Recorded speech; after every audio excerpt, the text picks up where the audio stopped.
Hello नमस्कार दोस्तों, मैं योगेश द्विवेदी आपको आपके अपने YouTube channel education by Yogesh में हार्दिक स्वागत और अभिनंदन करता हूं। दोस्तों, आज हम पहले एक बार पीछे देख लेते हैं कि हमने क्या पढ़ा था। हमने ये पढ़ा था एक ऐसी संख्या है, हम यहाँ पर देख सकते हैं कि एक जिसको कि हमने स्टार लिखकर नोट किया था, एक सभी संख्या को विभाजित करती है। यहाँ पर एक सभी संख्या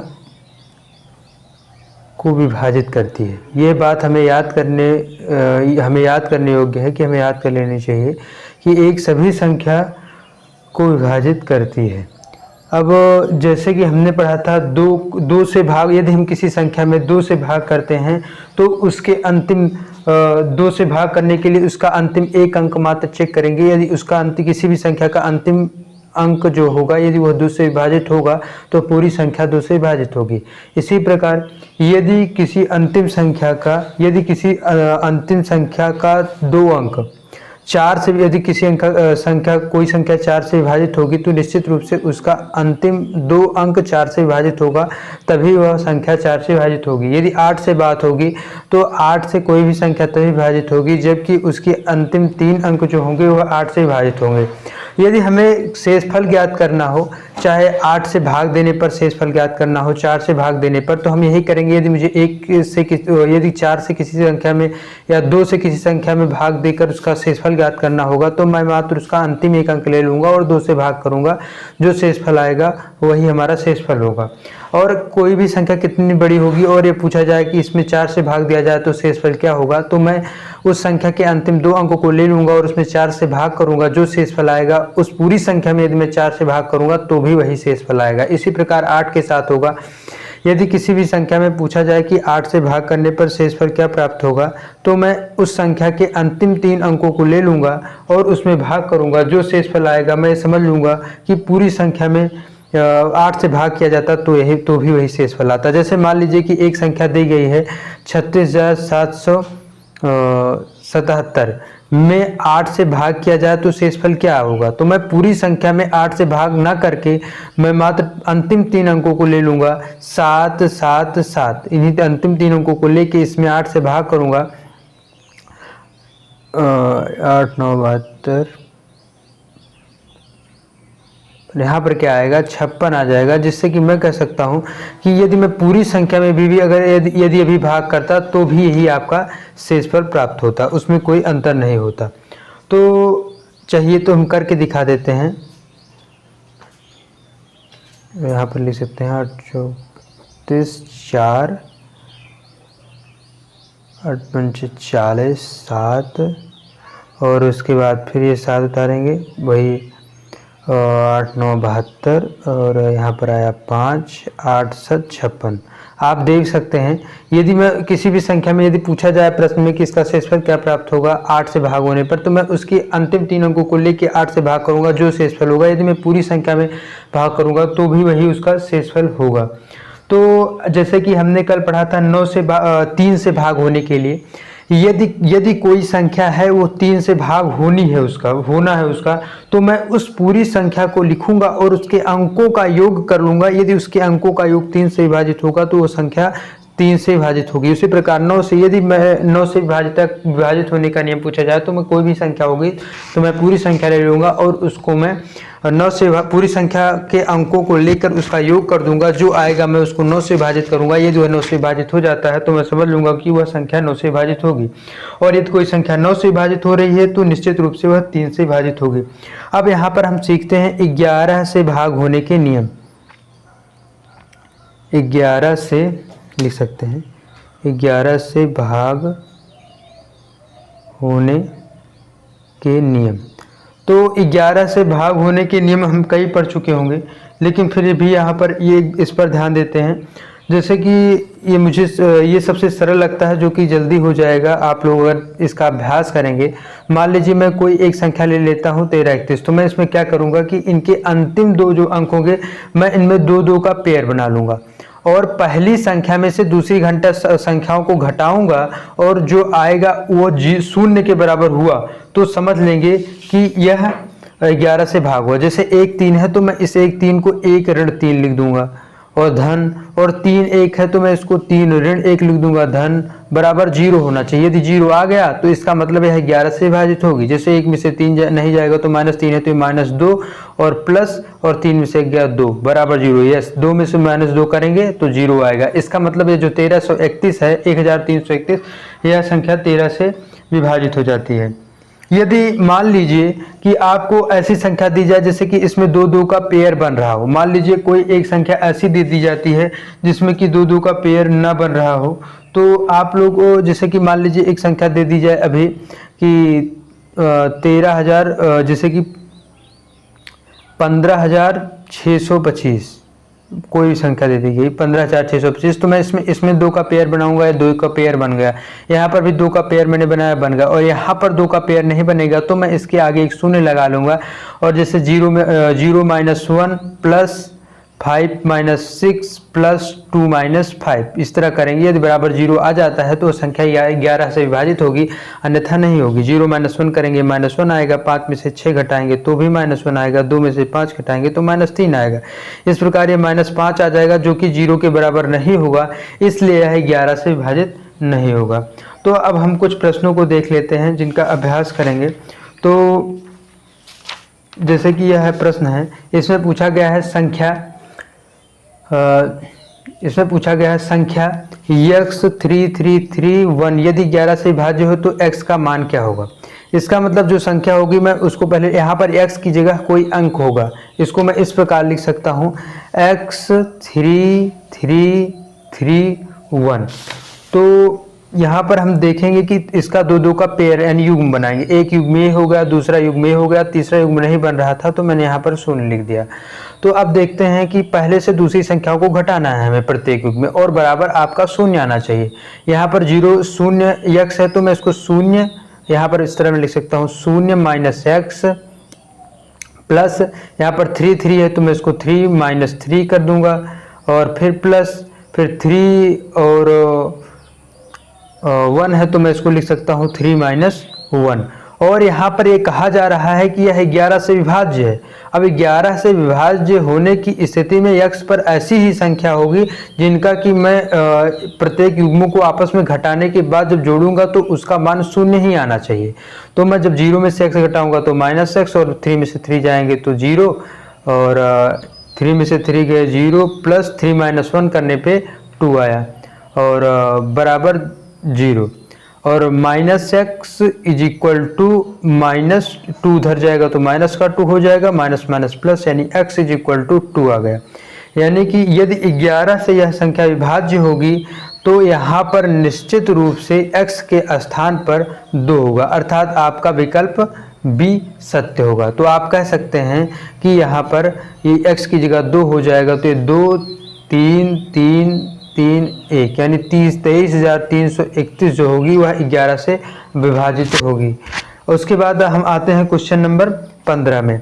लिखा गया है यदि दी गई संख्या 92, यहाँ पर 9 2 5 x 8 5 11 से विभाज्य है तो x का न्यूनतम मान क्या होगा। तो यहाँ पर हम क्या करेंगे, सर्वप्रथम जो विकल्प में न्यूनतम मान होगा उसी न्यूनतम मान से x का मान रख कर देखेंगे। यदि वह 11 उन सब के युग्मों का योग, युग्मों को आपस में घटाने पर उनका योग यदि शून्य आ जाता है जिस संख्या पर, वही संख्या हम मान लेंगे कि 11 से x का मान रखने पर विभाजित होगी। जैसे मैंने ये संख्या ले ली 92 9 2 5 x 8 5, ये संख्याएँ हैं। अब मैं इसमें युग्म की बात करता हूं तो एक युग्म ये, दूसरा युग्म ये और तीसरा युग्म ये है। और पहली बार अब मैं देखता हूं कि x की जगह सबसे छोटा मान c का 1 है, तो मैं x की जगह 1 ले लूंगा तो 1 हो जाएगा, 5 9 2 8 5, यही आपका युग्म बन गया। अब इसमें के युग्मों को आपस में घटाऊंगा तो ये 9 ऋण 2 और इसके धन 5 1 के युग्मों को घटाऊंगा तो 5 ऋण 1 धन, और 8 5 के युग्मों को घटाऊंगा तो 8 ऋण 5 बराबर आपका शून्य। यदि पूरा इसको हल करने पे आता है तो हम समझ लेंगे कि यह इसका विकल्प सी अर्थात 1 ही होगा। तो अब देखते हैं 9 में से 2 घटाया गया 7, 5 में से 1 घटाया जाएगा 4 और 8 में से 5 घटाया जाएगा 3, अर्थात 7 4 11 3, 8 में से 5 घटाया जाएगा 3, यानी 7 4 11 11 3 14 है, यानी यह 14 आपकी 0 के बराबर नहीं होगा, अर्थात पहला विकल्प आपका सत्य नहीं होगा। अब इसके बाद हम क्या करते हैं, उससे सबसे न्यूनतम मान की बात हो रही थी तो हो रही थी, तो अब x का मान मैंने एक विकल्प में था, न्यूनतम मैंने करके देख लिया। अब इसके बाद x का मान मैं 2 रख के देखता हूं, क्योंकि 1 के बाद न्यूनतम 2 ही है। तो यहाँ पर देख सकते हैं आप 9 2 5, x की जगह मैं यहाँ पर 2 रखता हूँ, 2 8 5 युग्म बनाते हैं। और 9 में से 9 ऋण 2 धन 5 ऋण 2 धन 8 ऋण 5 बराबर 0 होना चाहिए। यदि 0 हो गया तो संख्या 11 से भाज्य होगी। 9 में से 2 गए 7, 5 में से 2 गए 3 और 8 में से 5 गए 3, बराबर 0 होगा क्या? नहीं होगा। 7 3 10 3 13, 13 बराबर 0 के नहीं हो सकता, अर्थात यह भी विकल्प आपका असत्य होगा। और यदि हम x का न्यूनतम मान के रूप में 2 भी लेंगे तो यह संख्या पूरी तरह से 11 से विभाज्य नहीं होगी। अब मैं क्या करता हूं, अब 1 और 2 सबसे छोटी थी, उसके बाद छोटी कौन सी संख्या है? 4। अब मैं यहाँ पर x की जगह 4 मान लेकर देखूंगा, जैसे कि 925 x 8 5 है, तो यहाँ पर मैं क्या ले सकता हूँ? 92। यहाँ पर क्या मैं x की जगह 4 ले सकता हूँ, 4 8 5। अब 2 2 का युग्म बना, 9 में से 2 गया यानी कि 9 ऋण 2 धन 5 में से 4 गया यानी 5 ऋण 4, 8 में से 5 गया यानी 8 ऋण 5 बराबर 0 आना चाहिए। यदि 0 आता है तो आपका विकल्प सत्य होगा, अन्यथा असत्य। यह भी विकल्प असत्य होगा यदि 0 नहीं आता। इनको इस प्रकार योग करके, इनके युग्मों को घटा करके योग करने पर 9 में से 2 जाएगा 7 और 5 में से 4 गए 1 और 8 में से 5 गए, 8 में से 5 जाएगा। क्यों, यहाँ पर एक बार फिर से देख लेते हैं क्या था, 9 2 5 x 8 5। अब इनके युग्मों को हम देखते हैं क्या होना चाहिए। 7 में से 9 में से 2 गया 1, ठीक, 9 में से 2 गए 7, 5 में से 4 गए 1 और 8 में से 5 गए 3 बराबर 0। और 7 में से 1 गए 7 1 8, 8 3 11, 11 बराबर 0। हाँ दोस्तों, अभी मैं ये बताने के लिए मैं बताना भूल गया था कि यदि यहाँ पर मान 11 आ जाए, यानी वो 0 के बराबर ना भी हो, 11 आ जाए या ऐसी संख्या है जिसको कि मैं 11 से डिवाइड करूँ तो पूर्णतः डिवाइड हो जाए, तो हम समझ लेंगे कि वह संख्या 11 से विभाजित होगी। चूंकि यहाँ पर 11 आ रहा है तो हम समझ सकते हैं कि यह विकल्प आपका ए सत्य होगा, अर्थात इसका 4 होगा। जैसे कि अभी तक हम विकल्प से इसको देख रहे थे, तो अब इसकी एक बहुत सरल टेक्निक है जिसको हम देख सकते हैं। यहाँ पर ये आपका प्रश्न था यहाँ पर मैं देख सकता हूँ, आप लोग समझने का प्रयत्न कीजिएगा। यहाँ पर है 9 2 5 x 8 5, 2 2 का योग बनाया गया बराबर 0 आना था। 9 में से 2 गया, मैंने लिख दिया 9 ऋण 2 धन 5 ऋण x मैं लिख सकता हूँ इसको, क्योंकि 5 में से x घटाया जाएगा, और इसके बाद मैं लिख सकता हूँ प्लस 8 ऋण 5। ऐसा करने पे बराबर ये 0 के आना चाहिए। अब ये 0 के बराबर आना चाहिए तो मैं क्या करूँगा, 9 में से 2 जाएगा आपका 7 आएगा, और 5 में से x 5 माइनस x इसको रहने देंगे, और 8 में से 5 जाएगा तो 3 आएगा बराबर 0। अब ये धन वाली चीज़ों को हम जोड़ लेते हैं, 7 5 12 3, 7 5 12 3 15। तो मैं यहाँ पर लिख सकता हूँ कि 15 बराबर 7 5 12 3 15 माइनस x बराबर 0। इसको मैं लिख सकता हूँ माइनस x बराबर माइनस 15, और ये हो जाएगा x बराबर 15। और यदि कोई भी संख्या 11 से बड़ी आ जाए तो हम उसको 11 से डिवाइड करते हैं, जैसे कि मैं इसको 11 से डिवाइड करूँगा और जो आएगा शेषफल वही हम समझ लेंगे कि जो आया शेषफल यहाँ पर वही उसका मान होगा, क्योंकि यदि मैं यही मान रख देता तो यह 11 से पूर्णतः विभाजित हो जाता। तो इस प्रकार आपका यह विकल्प सत्य होगा। या मैं ऐसे भी देख सकता हूँ यहाँ पर कि यदि इस प्रकार भी मैं कह सकता हूँ कि यदि संख्या 11 से बड़ी हो जाए तो उस संख्या में मैं 11 को घटा कर देख सकता हूँ, या उस संख्या में मैं 11 को घटा कर देख सकता हूँ, जो आएगा वही आपका विकल्प सत्य होगा। अब आगे चलते हैं। अब देख सकते हैं संख्या संख्या 94, उसके बाद स्टार 9 4 स्टार लगा है, 2 3 5 7 में स्टार को किस अंक से प्रतिस्थापित करना चाहिए ताकि वह संख्या 11 से विभाजित हो जाए। अब मैं इसको इस तरीके से बताऊंगा ताकि आप इसको इसमें भी अप्लाई करें, इसमें भी अप्लाई करें और वो बहुत साधारण ढंग से हो जाए। और आप लोगों को एक बात ध्यान देने वाली है, यदि x का मान ऋणात्मक आ जाता है तो हम उसमें 11 जोड़ देते हैं। जैसे कि यहाँ पर x का मान आया 11 से अधिक आ रहा है तो मैं उसमें से 11 घटा रहा हूँ। उसी तरह यदि x का मान ऋणात्मक आ जाए, 11 माइनस में आ जाए तो हम उसमें 11 जोड़ देते हैं। तो मैं अब इसको ऐसे इस तरह बताऊंगा जिसको कि आप इन सभी क्वेश्चंस को जो मैं ऊपर बता चुका हूं उसमें उसी प्रकार अप्लाई करेंगे। जैसे कि मैं इसको इस तरह लिख सकता हूं कि 94 और यहाँ पर स्टार को मैं स्टार ही रहने देता हूँ, स्टार को मैं x मान लेता हूँ क्योंकि x से थोड़ा आसानी होगी क्योंकि ये हमारी हैबिट में अपनी हैबिट में हो जाती है।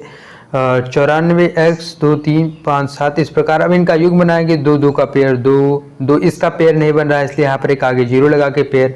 और यहाँ पर x का मान हमें पता करना है क्या होगा, तो हम यहाँ पर इसको लिख सकते हैं 0 - 9 धन 4 - x, यानी इसका पेयर को 0 - 9 प्लस इसके पेयर को 4 - x प्लस फिर 2 और 3 को पेयर को मैंने क्या कर दिया 2 - 3 प्लस और 5 और 7 के पेयर को मैंने क्या कर दिया 5 ऋण 7।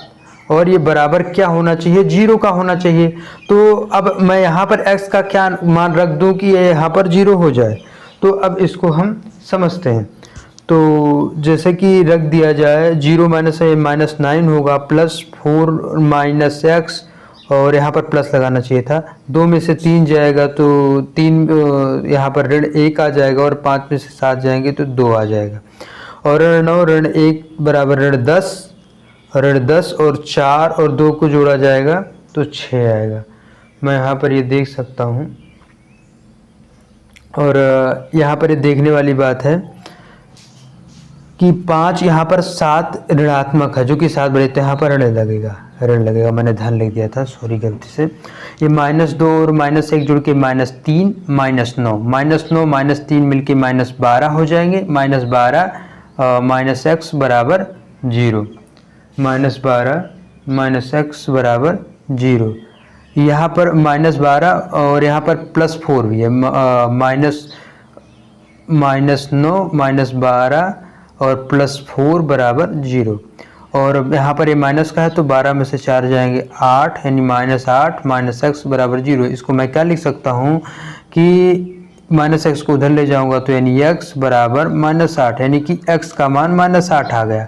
और x का मान जब ऋणात्मक होता है तो मैं इसमें 11 जोड़ देता हूँ और जब -8 में हम 11 जोड़ देंगे तो यह आपका हो जाएगा 3, अर्थात यह आपका 3 हो जाएगा। तो इसमें 11 से विभाजित होने के लिए यहाँ पर देखा जा सकता है कि 11 से विभाजित होने के लिए वो यहाँ पर गलत लिख दिया गया है।